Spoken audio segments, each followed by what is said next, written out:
Il est certain que la digitalisation pose des défis au musée. Globalement, on peut dire qu'un musée est un conservatoire d'objets physiques. En tout cas, c'est comme ça qu'on le considère jusqu'au XXe siècle. De mon point de vue, on doit devenir un conservatoire de pratique.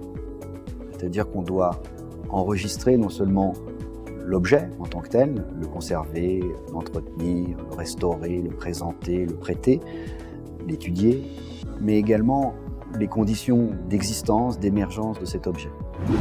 De toute façon, le musée évolue avec son temps.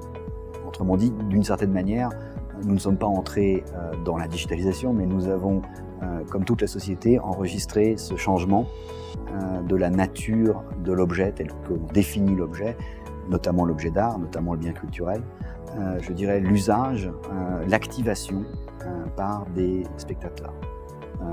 La présentation qu'on a au 4e étage depuis ce printemps d'un Picasso qui a été acquis par une communauté digitale, celle de Coca, pour ne pas la nommer, QOQA.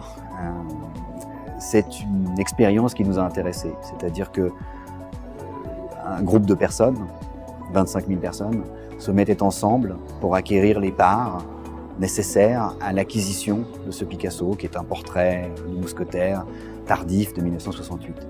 Et l'idée qu'une communauté arrive à dépasser la propriété matérielle des choses, puisqu'il était évident que le tableau n'allait pas être divisé en 25 000 parts, ni que le tableau pourrait passer chez 25 000 personnes. Il est évident qu'il s'agissait avant tout d'avoir une propriété collective. C'est un peu la définition du bien commun, c'est-à-dire ça appartient à tout le monde.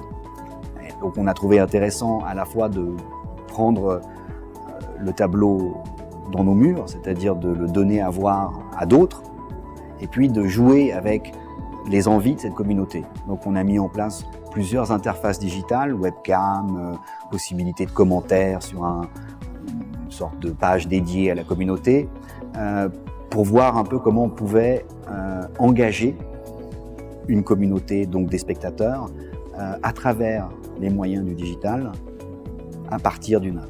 Et puis on a essayé d'ajouter des compétences particulières liées au musée. Par exemple, la digitalisation 3D de l'objet, à travers une technologie qui a été développée par une société implantée dans la région, Artmin, des gens qui sortent de l'EPFL, qui ont pensé à la mise en place d'un espèce de scanner 3D qui capture l'objet, mais aussi avec des lumières différentes, ce qui permet de voir ce que l'œil ne peut pas voir. Donc voilà, on essaye d'expérimenter avec ces questions de la numérisation dans le concret, dans le pragmatique, à travers le projet. Ce serait project-driven, si vous voulez, plutôt que théorique.